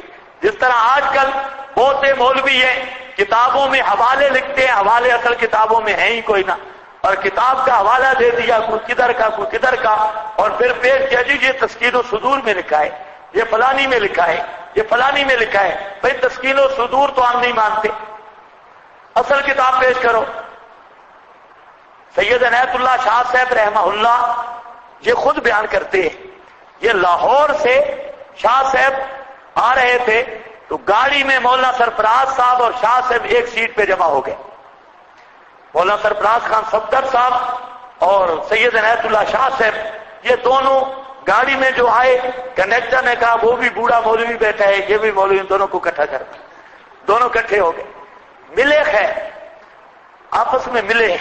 آج کل تو تعصب بہت زیادہ ہے، تو مولانا سرفراز صاحب بھی ملے، مولانا عنایت اللہ شاہ صاحب مل کے گپ شپ لگائی کہ آپ کدھر تھے؟ کہ گجرات آ رہے تھے، وہ گجرات جا رہے تھے. تو شاہ صاحب نے فرمایا کہ آپ نے جو تسکین و صدور میں حوالہ دیا ہے جلاء الافہام کا، اور وہاں آپ نے لکھا ہے کہ غریب ھذا حدیث غریب، کہ ابن قیم نے ایک حدیث کے بارے میں لکھا ہے کہ یہ غریب ہے، یہ آپ کا حوالہ غلط ہے. وہاں پر صرف غریب نہیں، غریب جدن کا لفظ ہے، غریب جدن کا آپ نے صرف نقل کیا ہے غریب، تو یہ حوالہ درست نہیں. تو فرماتے ہیں کہ مولا سرفراز صاحب نے کہا کہ میرے پاس جو جلاء الافہام ہے اس میں صرف غریب لکھا ہے، اس میں غریب جدن نہیں. تو شاہ صاحب نے فرمایا کہ یہ ہو نہیں سکتا، آپ کے پاس کون سا نسخہ ہے؟ اس نے بتایا فلانا نسخہ ہے. شاہ صاحب نے فرمایا کوئی نسخہ میرے پاس ہے اور اس میں غریب جدن لکھا ہے. یہ کیا نسخہ ایک ہے، آپ کی اس عبارت میں جدن کا لفظ نہیں، میری کتاب میں ہے، یہ کیسے؟ تو مولانا نے کہا بہرحال نہیں ہے. تو شاہ صاحب نے کہا چلو اس طرح ہے، میں آپ کے ساتھ گکھر چلتا ہوں، گجرات نہیں چلتا، آپ مجھے وہ کتاب دکھائیں جہاں غریب جدن لکھا ہوا ہے، آپ کتاب دکھائیں. مولوی صاحب کہتے ہیں نہیں وہ کتاب کوئی لے گیا ہے اور بعد میں دکھاؤں. شاہ صاحب نے کہا نہیں میں تو آؤں گا, میں آپ کا گھر تیرا مہمان ہوں, وہ صرف حوالہ مجھے دکھا دے, کیوں جھوٹ بولتا ہے. تو شاہ صاحب خود کہتے کہ آپ یقین کریں مولا سرفراز صاحب نے بالکل معذرت کی کہ پھر کسی موقع پر دکھاؤں گا, کتاب کوئی نہیں. اب آپ دنیا کی کوئی کتاب دیکھ لیں جلاء الافہام, کوئی نسخہ دیکھ لیں, اس روایت کے ساتھ غریب جدا لکھا ہوا ہے. بیروت والوں نے جو شائع کی اس میں بھی, پاکستان والوں میں بھی کوئی ایسا نسخہ نہیں جہاں غریب ہو اور لکھا ہو. اب مولانا سرفراز صاحب نے کتاب میں تو لکھا غریب اور کہتے ہیں اصل کتاب میں بھی ایسے ہے, لیکن اصل کتاب میں وہ ملتا جلتا کوئی بھی نہیں. اسی طرح مولانا نے ایک روایت لکھی, حضرت عیسیٰ آئیں گے میری قبر پہ درود پڑھیں گے میں سنوں گا, حوالہ دیا رواہ البخاری, بخاری نے نقل کیا. اب مسئلہ بن گیا, بخاری میں حدیث ہی کوئی نہیں ہے, بخاری میں جو روایت قطن ہے ہی کوئی نہ, لیکن حوالہ کس کا دیا؟ بخاری کا. بخاری چھوڑو پورے سیاہ ستہ میں کوئی نہیں, پوری سیاہ میں نہیں, لیکن مولوی صاحب نے لکھ دیا. اب فوجی کا خط بن گیا, دوسروں نے مولا سرفراز صاحب غلط لکھ سکتے ہیں, بخاری ہوگا کہ جو میں نہ بالغیر. تو بہرحال اب یہ مسئلہ چلا, ہمارے خان بادشاہ اس نے کہیں پکڑ لیا. تو خان بادشاہ بہت بڑا محقق ہے, تو اس نے دیکھا بھائی بخاری کا حوالہ, اچھا یہ بات حضرت نیلوی شاہ صاحب رحمہ اللہ سے بھی رہ گئی, میں نے نہیں دیکھا کہ حضرت نے کہیں گرفت کی ہو اس بات میں. شاہ صاحب خان صاحب نے پکڑ لیا, خان بادشاہ, اس نے کیا چیلنج مولوی سرفراز کو. اس نے کہا کہ یہ نکال محرم, نکال بخاری سے, جھوٹ بولا ہے تو نے بخاری پر. اس کی کتاب بھی ہے, وہ کیا نام ہے اس کا, کیا مسامیر الحدیدیہ علی خرافات صفدریہ یا اس طرح کی ہے کوئی. تو بہرحال اس نے کہا نکال بھائی. اب کیا فنس, اب جب نیا ایڈیشن نکلا تو اس میں ساتھ لکھ دیتا ہے والحاکم فی صحیح, والحاکم فی صحیح. حاکم نے بھی یہ نقل کیا. وہ پہلی بات کو ولا کا دے کے اس کو بدنام کر کے. تو یاد رکھو پہلے علماء ان میں بھی یہ عادت تھی کہ ایک جھوٹی بات نقل کر دیتے رجسٹروں اور کتابوں میں, اور پھر کہتے ھذا من عند اللہ, یہ اللہ تعالیٰ کی طرف سے ہے, اللہ نے ان کا شکوہ کیا. فویل, بڑی بربادی ہے, للذین یکتبون الکتاب, جو لکھتے ہیں کتابیں, لکھتے ہیں کاپیاں اور رجسٹر, بے ایدیہم, اپنے ہاتھوں سے, اپنے ہاتھوں سے. تو رجسٹر پاؤں سے لکھے جاتے ہیں, یہ بے ایدیہم کیوں فرمایا؟ اور لکھے تو ہاتھوں سے ہی جاتے ہیں نا, تو پھر لکھتے ہیں اپنے ہاتھوں سے, لکھائی تو ہاتھوں سے ہوتی ہے. یا تو یہ محاورہ ہے, محاورہ ہے, ہماری بولی میں بھی ہے. آپ کیا کہتے ہیں؟ میں نے اپنی آنکھوں سے دیکھا ہے, تو دیکھا آنکھوں سے ہی جاتا ہے نا. میں نے اپنی آنکھوں سے دیکھا ہے تو کانوں سے دیکھا جاتا ہے, دیکھا آنکھوں سے جاتا ہے, تجھے محاورہ تن کہا جاتا ہے.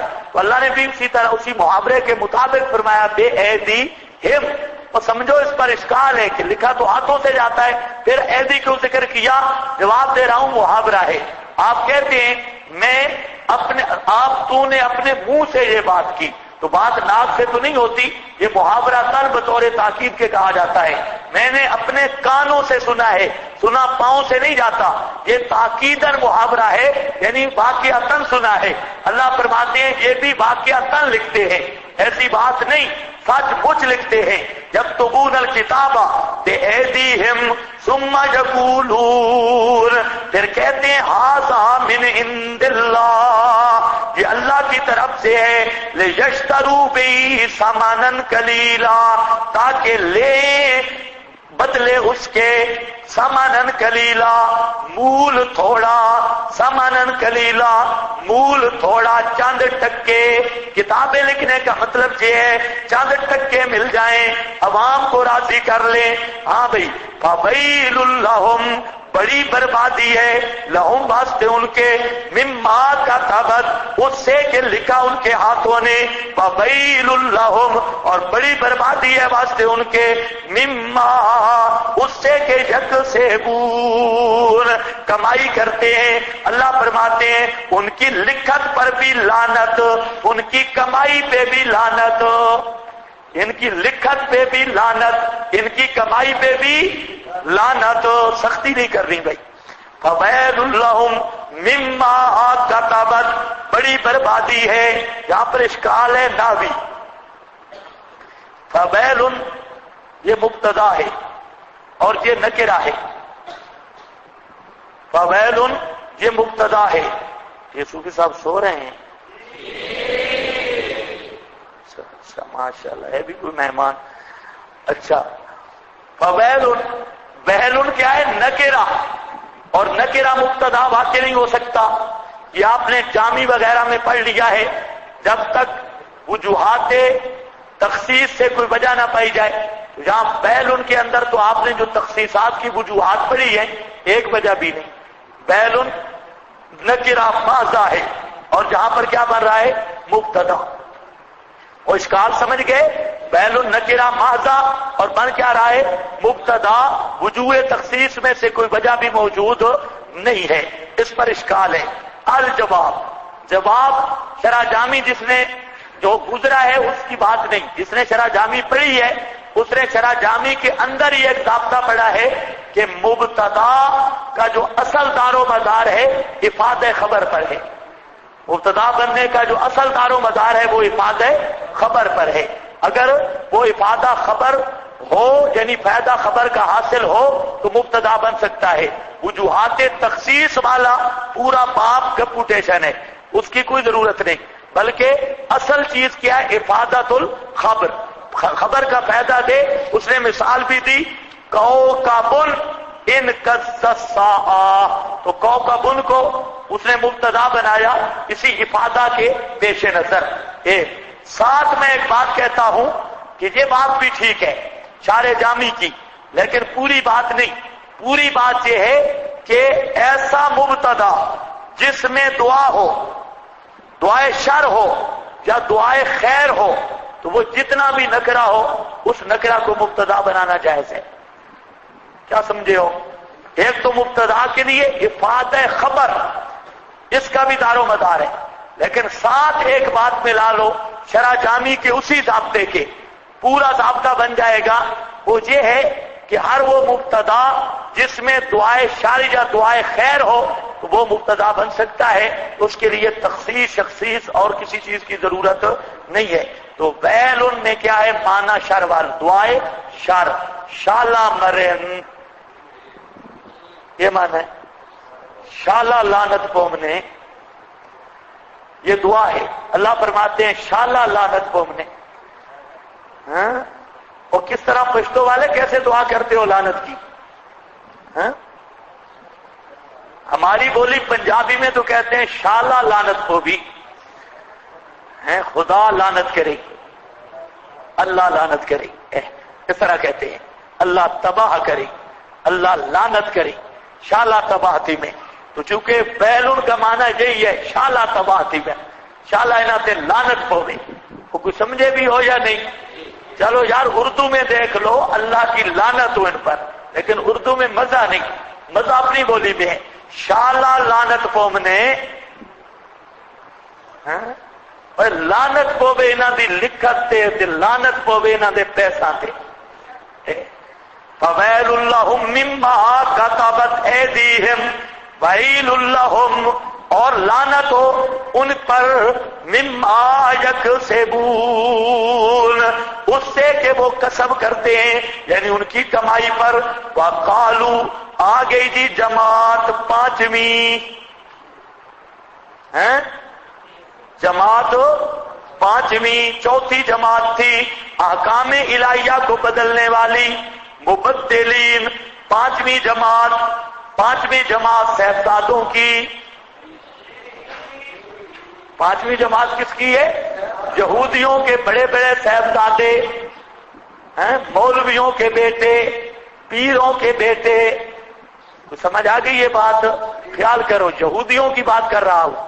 یہودیوں کے صاحبزادگان ہمارے استاد شیخ الحدیث مولانا عبدالسلام صاحب حضرت والے رحمت اللہ علیہ وہ عجیب جملہ کہتے، وہ کہتے تھے اعوذ باللہ من گاڑی بان و تانگا بان و صاحب زاد گانے حاضر زمان. اعوذ باللہ من تانگا بان و گاڑی بان و صاحب زاد گانے حاضر زمان. میں اللہ کی پناہ مانگتا ہوں ٹانگے والے سے، گاڑی والے سے اور اس زمانے کے صاحبزادوں سے. یہ تو دعا یہ کیا کرو اللہ مولویوں کی اولاد کو سمجھ دے اور دیندار بنائے. عام طور پہ مولویوں کی اولاد خطرناک ثابت ہوتی ہے، عام طور پہ یہی ہے. کوئی جس پہ اللہ رحم کر دے اور اللہ کا کرم ہو جائے اور مولویوں کی اولاد بھی نیک ہو تو یہ اللہ کے کرم والا معاملہ ہے، ورنہ اکثر نہیں ہوتی. بنی اسرائیل کے بھی اکثر صاحبزادے تھے کیونکہ مولویوں کی اولاد تھے صاحبزادے ہیں جن پہ اللہ کا کرم ہو جائے. سب کے لیے قانون نہیں. آپ دیکھیں ہمارے استاد حضرت مفتی محمد صاحب ہیں، یہ بھی تو مولانا عبد الغنی صاحب کے بیٹے ہیں، لیکن اس وقت کا غلام اللہ خان مفتی محمد صاحب ہے. تو اللہ نے کام لیا ہے، کام لے رہے ہیں. اسی طرح ہمارے امیر صاحب ہیں شیخ القرآن حضرت مولانا محمد طیب صاحب، یہ بھی تو مولانا طاہر صاحب کے بیٹے ہیں، لیکن ان سے اللہ نے جو کام لیا یا ان کا فیض عام کیا اس کی مثال ہی کوئی نہیں. اور یہ حقیقت بات ہے کہ محنت کی مولانا محمد طاہر صاحب نے، مشکلات ان کا اخلاص تھا کہ آج مولانا طیب صاحب جو پڑھا رہے ہیں پوری تاریخ اسلام میں آپ کو یہ نہیں ملے گا کہ ہزاروں طالب علم کسی استاد کے پاس ایک مجلس میں ترجمہ پڑھنے کے لیے اکٹھے ہوئے ہو. یہ تو پوری اسلامی تاریخ میں نہیں. حدیث کی مجلسیں ہوتی رہی، بڑی بڑی مجلسیں ہوتی رہی اور وہاں پر سینکڑوں علماء تھے، لیکن قرآن کا ترجمہ پڑھنے کے لیے اور وہ بھی ہزاروں طلباء اور وہ ایک دن بھی نہیں پورے 2 مہینے اور وہاں سہولیات بھی نہیں، نہر کے کنارے پہ یا گرمیوں میں کوئی ادھر بیٹھا ہے کوئی ادھر، اکٹھے ہوئے ہوں. پوری تاریخ اسلام میں ایسا واقعہ ہمیں نہیں مل سکتا، مجھے نہیں ملا. اگر کسی کو مل جائے، میں اپنے علم کی بات کر رہا ہوں، مجھے نہیں ملا تو یہ بھی اللہ تعالیٰ کی طرف سے فیض ہے، یہ بہت بڑا انعام ہے. اور یہ فضل اور یہ انعام یہ اپنے زور سے نہیں ملا کرتا. تو اس لیے ان اکابرین کی اللہ نے ان کے فیض کو عام کیا ہے. تو کوئی مت سمجھے کہ سارے صاحبزادے اس طرح ہوتے ہیں. اللہ نے جن پر کرم کیا تو ان پر کرم ہے.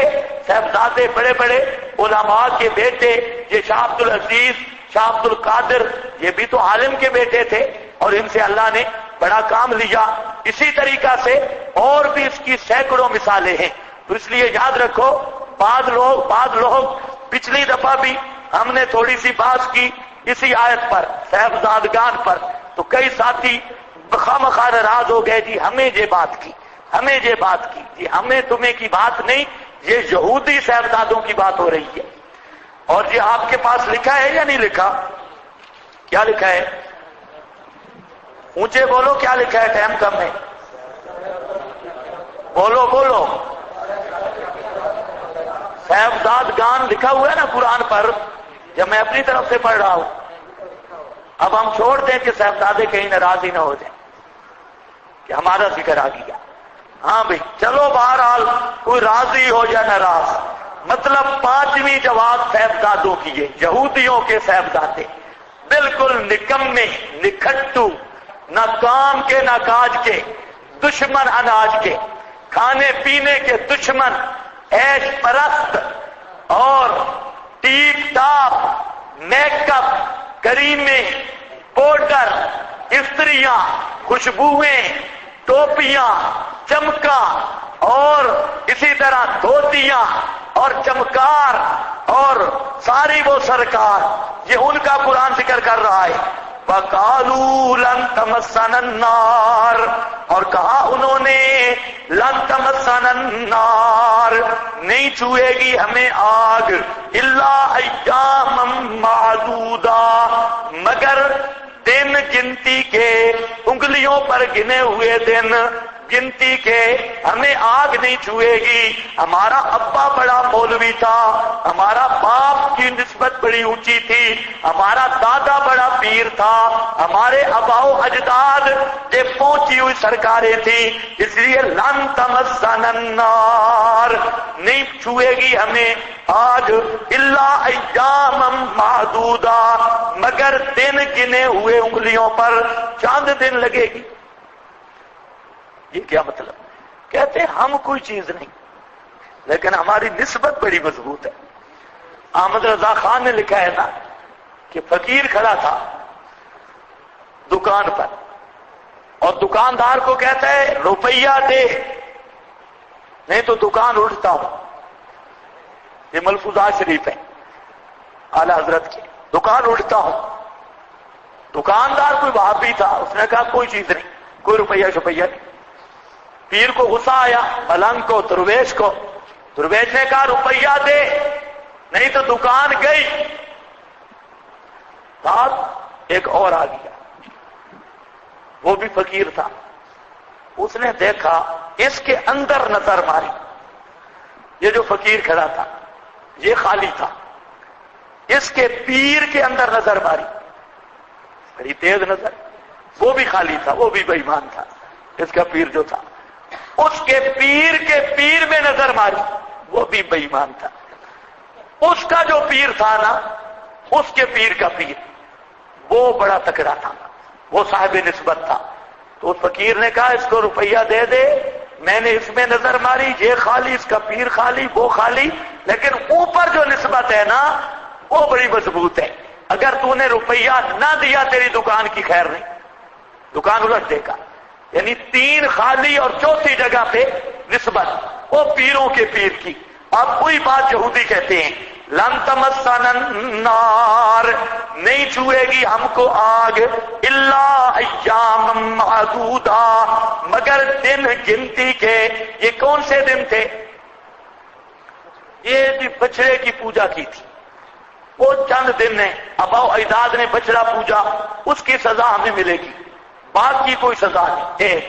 یا مواعد ہیں, عمل کی کیا ضرورت ہے؟ ان کا نظریہ تھا کہ ہم صاحبزادے بھی ہیں, مواعد بھی ہیں. جس طرح آج کل کہتے ہیں میں توحیدی ہوں, نماز کی کیا ضرورت ہے, روزے کی کیا ضرورت ہے؟ اگر جہنم میں گئے بھی صحیح تو چند دن ہوں گے, پھر آخر میں جنت میں نکل جائیں گے, تو چند دن ہی جائیں گے جہنم میں. تو یا یہ نظریہ تھا ان کا بھی, وہ بھی کہتے تھے ہم مواعد بھی ہیں, ہماری نسبت بھی مضبوط ہے. اول تو جائیں گے نہیں جہنم میں, اگر چلے بھی گئے تو بابا بچا لے گا, نکال لے گا, یا نکل جائیں گے, یا نسبت مضبوط, یا 40 دن یا 7 دن. ایک ہفتہ کہتے تھے کیونکہ ہفتہ پورے زمانے پر مشتمل ہے. کیا ہے؟ پورے زمانے پر ہفتے مل کے مہینے بنتے ہیں, مہینے مل کے سال بنتے ہیں. تو وہ کہتے ہیں کہ ایک دن یہ زمانے کا ایک حصہ ہے, تو ایک دن جلیں گے, دوسرے, تیسرے, چوتھے, 5ویں, 6ویں, 7ویں, 7ویں دن جب ہفتہ جل جائیں گے, اب ایک دن پورے زمانے کا مقابل ہو جائے گا, 7 دنوں کے بعد چھٹی ہوگی. اور کہتے ہیں کہ لن تمسنا, آگ مس کرے گی, جلائے گی نہیں, وہ آگ تھوڑی سی تپکی دے گی, مس کرے گی, مس ہوگی. لن تمسنا النار الا ایام, آگ صرف مس کرے گی, وہ بھی چند دن. فریق خامد صاحبزادوں کی حالت کا بیان. قل, فرما میرے پیغمبر, اتخذتم عند اللہ عہدا, اصل عبارت کیا ہے؟ اتخذتم, کیا تم نے بنا لیا اللہ کے ہاں عہدن, عہد, کوئی توحید والا عہد. یہ جو تم بات کرتے ہو کوئی چٹھا لکھا لیا نے, کوئی سند ہے تمہارے پاس کہ نکل جائیں گے, یہ کوئی لکھت ہے تمہارے پاس؟ یہ کیا اللہ کے ہاں کوئی عہد؟ فَلَن يُخْلِفَ اللَّهُ عَهْدًا, کہ ہرگز نہیں خلاف کرے گا اللہ اس عہد کی. ام تقولون علی اللہ, نہیں کہتے تم تو اوپر اللہ کے, ما لا تعالی, کیا کہتے ہو؟ ہم بمعنی بل ہے, بلکہ کہتے ہو تم اوپر اللہ کے, ماں وہ چیز لا تعلمون, جس کو تم جانتے نہیں ہو. بلا, خیال کرو مشکل ہے آیت. بلا تخفیف اخروی، بلا نہیں من کسب سیئۃ، جو آدمی کمائے برائی، فاحاطت بہ، اور گھیر لے ساتھ اس کے، خطیئتہ، گناہ اس کا، فاولئک اصحاب النار، بس وہی ہیں ساتھی آگ کے، ہم فیہا خالدون، ہم فیہا، وہ اس آگ میں، خالدون، ہمیشہ رہنے والے ہوں گے. یہاں پر اشکال ہے. پہلے تو یہ سمجھو انہوں نے کہا کہ صاحبزادگی سے بچ جائیں گے، اللہ نے فرمایا کوئی نہ، وہاں نہ صاحبزادگی کام آئے گی نہ نسبت، وہاں کام جو بھی کسب سیئۃ، جو بھی اس رگڑے میں آ گیا وہ بچ نہیں سکتا. اور بس سمجھ گئے، من کسب سیئۃ، جو سیئۃ والے رگڑے میں آ گیا وہ بچ نہیں سکتا، چاہے مولوی کا بیٹا ہو یا پیر کا بیٹا ہو، وہاں یہ رعایت نہیں ہوگی. ایک بات. دوسرا جہاں پر اشکال ہے، بلا من کسب سیئۃ، جہاں پر معتزلہ اور خارجی فرقہ کا استدلال ہے. خارجیوں کا اور معتزلہ کا مذہب بتا چکا ہوں کہ مرتکب کبیرہ کا مخلد بن نار ہے. وہ کہتے ہیں جہاں سیئۃ سے مراد گناہ ہے، اور اس سے پتہ چلتا ہے جو گناہ کرے گا وہ ہمیشہ جہنم میں رہے گا، جو گناہ کرے گا وہ ہمیشہ جہنم میں رہے گا. ہاں بھی کیا مصیبت ہے، بولتے کیوں نہیں؟ جو گناہ کرے گا وہ ہمیشہ، ہاں مہربانی کریں نا، آپ بولا کریں تاکہ میں تکرار نہ کروں، سبق آگے نکلے. لیکن ابھی تک آپ کو بولنے کی عادت نہیں پڑی، اب مہمانی چھوڑ دو. ایک. دوسرا، آج بھی میں دیکھ رہا تھا قبرستان کی طرف کچھ لوگ تھے صبح. آپ کو آخری دفعہ میں بتا رہا ہوں، ویسے آپ مہمان ہیں قابل عزت، وہ نہ ہو خطرہ ہے کہیں بے عزتی نہ ہو، تو آپ کی چھٹی ہے عصر کے وقت، اس کے بعد کوئی چھٹی نہیں. آج انشاءاللہ میں ترتیب بناتا ہوں، اول تو اسباق کا ٹائم ہے، اور جو خالی وقت ہے یہاں تکرار کا ٹائم ہے. باہر نہ صبح جا سکتے ہیں نہ رات کو. عصر کے ٹائم بالکل آپ جا سکتے ہیں، لیکن ضرورت ہو تو شہر جائیں، ورنہ ادھر کھیل لیں یا ادھر جانا ہو کوئی کام ہو جا سکتے ہیں. صبح کے ٹائم نہیں چھٹی آپ کی. میں تو حیران ہوا، پہلے تو میں خود لیٹ ہو جاتا تھا، سواری کا مسئلہ تھا، اب انشاءاللہ میں لیٹ نہیں ہوں گا. تو ٹھیک 7 بجے سبق شروع ہوگا، بلکہ اس سے بھی میرا دل ہے رات کو نہیں پڑھتے، اور صبح نماز کے فوراً بعد سبق شروع کریں، درمیان میں ناشتے کی چھٹی، اور پھر اگلے ٹائم تفسیر، پچھلے ٹائم رد مذاہب باطلہ، رات کو آرام کرو. یہ ٹھیک نہیں ہے، میرا خیال ہے اسی طرح ٹھیک ہے. چلو دیکھ لیتے ہیں. بہرحال تو چھٹی نہیں، مدرسے کے اندر رہو. اور بہتر ہے جو ساتھی کمروں میں سوئے ہیں، یہ جو ساتھی آئے میں ان کی ڈیوٹی لگاتا ہوں، یہ بتا رہا ہوں کہ اس چیز کی قطعاً کوئی معافی نہیں ہوگی کہ بغیر اجازت کے کوئی وہاں کمروں میں سویا ہوا ہو. یہ بات اچھی طرح ذہن میں جما لے، قطعاً اس چیز کی اجازت نہیں. اگر کوئی بیمار ہے، کام ہے، وہ بتائے گا میں بیمار ہوں یا فلانا میرا مسئلہ ہے، تب اس کو اجازت ہے. اور اگر بغیر بتلائے کہ ابھی اگر آپ چکر لگائیں 10-12 ساتھی اب بھی وہاں سوئے ہوئے ہوں گے. اسی طرح پچھلے ٹائم کا سبق ہے، تو یہ ماحول غلط نہ بناؤ. ماحول کو جتنے بڑے ساتھی ہو، پہلے بھی میں نے بتایا، آپ لوگوں میں کچھ ایسے لوگ آتے ہیں جو دورے کو خراب کرنا چاہتے ہیں. یہ بات آپ سمجھے، ہر دورے میں ایسے چوہے چھوڑے جاتے ہیں. مجھے بھی پتا ہوتا ہے، اس دفعہ بھی ایسے چوہے موجود ہیں جن کا مقصد صرف ہوتا ہے دورے کو ناکام کرنا، خراب کرنا، اور ان کا مقصد تمہارا ذہن خراب کرتے ہیں. جتنے مخلص ساتھی ہیں، توحید و سنت والے اور جماعتی ساتھی ہیں، کم از کم وہ خیال کریں اور اس دورے کو اپنا دورہ سمجھے اور جماعتی. اس لیے آپ یہ کوشش کریں آپ سے کوئی ایسا کام نہ ہو جو ہمارے لیے بے عزتی کا، مدرسے کے لیے، انتظامیہ کے لیے بے عزتی کا سبب بنے. اور ان پہ بھی نظر رکھو جو ایسے جاسوس ہیں، اور وہ جاسوس ہر سال ہوتے ہیں 2, 3, 4. ان کا مقصد صرف ہوتا ہے کہ کسی طرح یہ دورہ ناکام ہو. تو ایسے شاگرد ہمیں بھی اللہ نے دیے ہیں.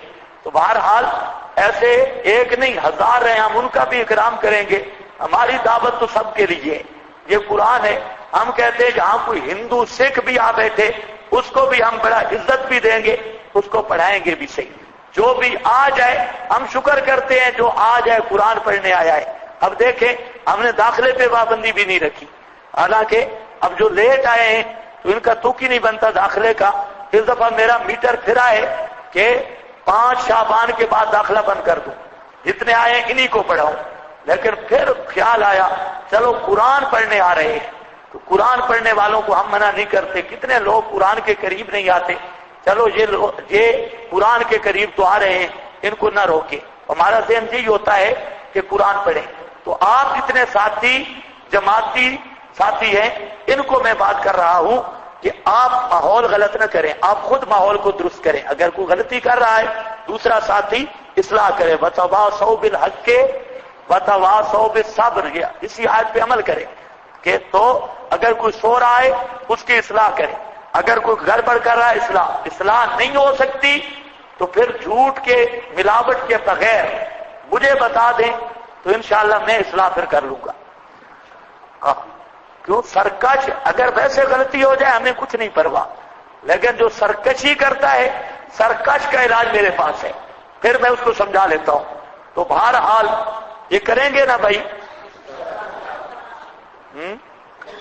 پکی پکی انشاءاللہ کہو. اور نظر رکھو، چور پہ نظر ہو. جو طرح ماحول کو گڑبڑ کرتا ہے مجھے پتا چلے کہ جہاں موبائل چرانے کون آیا ہے اور پڑھنے کون آیا ہے. یہ جو پیچھے کمروں میں رہتے ہیں یہ سب ڈاکو چور ہیں، یہ پڑھنے چڑھنے نہیں آئے، یہ صرف آپ کے انتظار میں ہوتے ہیں آپ مسجد میں جائیں اور وہ اپنا کام کریں. تو جو پڑھنے والا طالب علم ہے تو وہ تو بیمار ہو جہاں سو کر بھی سنے گا، اور جو دوران سبق راستے پہ بیٹھا ہے یا وہاں کمروں میں بیٹھا ہے تو اس کا مطلب ہے یہ طالب علم نہیں ہے، یہ کسی اور مقصد کے لیے آیا ہے. تو میں یہی سمجھتا ہوں دوران تعلیم یہ مسجد ہے. اب جہاں پر کوئی آپ پر مصیبت نہیں، کوئی بم نہیں گر رہا تو کوئی بات نہیں، تو جہاں پر مزے سے بیٹھو. اور پھر ایک وقت تکرار کا، جو وقت ہوگا ہر سال شکایت کرتے ہیں جی وقت لمبا ہے، اس سال انشاءاللہ وقت لمبا نہیں ہوگا. تو وقت آپ کو ابھی مغرب کے بعد آپ کے پاس وقت ہے، مغرب کے بعد سارے مسجد میں بیٹھیں یا یہاں بیٹھ کے تکرار کریں. بہترین آپ کا موسم ہے اور تکرار زبردست ہو سکتا ہے. اگر یہ تکرار شروع کر دیں، چلو اللہ کرے میں کوشش کر رہا ہوں، اگر مجھے ٹائم ملتا ہے یا ترتیب تو میں خود آپ سے تکرار کرواؤں گا جہاں بیٹھ کر، تو پھر تکرار ہوگا. تکرار ہونا ضروری ہے. تکرار کا وقت چھٹی عصر سے مغرب تک ہے. مغرب کے بعد جو آدمی باہر ہے وہ قانون کی خلاف ورزی ہے. صبح کے ٹائم جو باہر ہے اس چار دیواری سے قانون کے خلاف ہے، قانون کی خلاف ورزی ہے. تو قانون کے پابند رہو. یہی مسئلے پڑھ رہے ہو. ام تقولون علی اللہ ما لا تعلمون ہو گیا. فلا من کسب سیئۃ، میں نے کہا آیت پر اشکال ہے. معتزلہ اور خوارج کہتے ہیں کہ اس آیت سے پتہ چلتا ہے کہ جو گناہ کرے گا تو آگے حکم کیا ہے، ہم فیہا ہمیشہ جہنم میں رہے گا. جبکہ اہل سنت کہتے ہیں وہ ہمیشہ جہنم میں. مواحد ایمان والا مر گیا، گناہ کیا تو آخر جنت میں چلا جائے گا. اس پر مختلف جواب آپ کو ملیں گے. مفسرین نے جو جواب دیا وہ یہ ہے کہ سیئۃ جو ہے یہ التنوین للتنویع، سیئۃ کی جو تنوین ہے یہ تنویع کے لیے ہے، اور تنویع کا معنی ہے خاص قسم کا گناہ. ابن عباس کہتے ہیں الشرک. اس من کسب سیئۃ سے مراد ہر گناہ نہیں بلکہ تنویع نو بیان کرنے کا ہے، اور مراد اس سے خاص شرک والا گناہ ہے. الشرک باللہ، تو معنی یہ ہوگا من کسب سیئۃ، جس نے کمائی برائی یعنی شرک کیا، کمائی برائی یعنی شرک کیا. سیئۃ واحاطت بہ خطیئتہ، اور گھیر لیا اس کو اس کی خطا نے، فاولئک اصحاب النار، تو وہ جہنم کا ساتھی ہے، ہم فیہا خالدون، اس میں وہ ہمیشہ رہیں گے۔ مراد کیا ہے؟ سیئاتن سے مراد کیا ہے؟ شرک۔ اس پر اشکال نہیں، لیکن ہمارے حضرت کا طرز اور ہے۔ مولانا حسین علی صاحب رحمہ اللہ اس نے معنی اور کیا، فرماتے ہیں اس آیت میں اشکال ہی کوئی نہیں، تم کہتے ہو اشکال، اور نہ سیئاتن کو خاص لینے کی ضرورت ہے، اصل اندر جواب موجود ہے۔ اندر لفظ کیا ہے؟ جس نے گناہ کمایا، احاطت بھی، احاطت بھی، گناہ کیا اور گناہ نے اس کا احاطہ کر لیا، گناہ نے اس کا احاطہ کر لیا۔ فرماتے ہیں احاطہ کرنے کا مطلب یہ ہے کہ پوری طرح گھیر لے، کوئی جگہ خالی نہ رہے، اس کا نام ہے احاطہ۔ احاطہ کا معنی مکمل گھیر لینا، کوئی جگہ خالی نہ رہنا۔ تو یہ اس صورت میں ہو سکتی ہے کہ ایمان نہ ہو۔ اگر ایمان والی نیکی موجود ہے تو گناہ احاطہ کر سکتے ہی نہیں، گناہ کا احاطہ ہوتا ہی تب ہے کہ ایمان نہ ہو۔ اگر ایمان موجود ہو، گناہ کرے گا بھی صحیح تو اللہ سے ڈرے گا، گناہ احاطہ نہیں کر سکتا کیونکہ اندر ایمان جیسی بڑی نعمت اور نیکی موجود ہے۔ تو حضرت فرماتے ہیں کہ جہاں جو ہے نا احاطت بھی خطیئتہ، یہ اس بات کی دلیل ہے، بلکہ یہ رد ہے خوارج اور معتزلہ پر، یہ ان کا استدلال نہیں، ان پر کیا ہے؟ رد ہے کہ اللہ فرماتے ہیں خالدون، ہمیشہ کی جہنم سزا تب ملے گی کہ اگر برائی احاطہ کر لے، اور احاطے سیئہ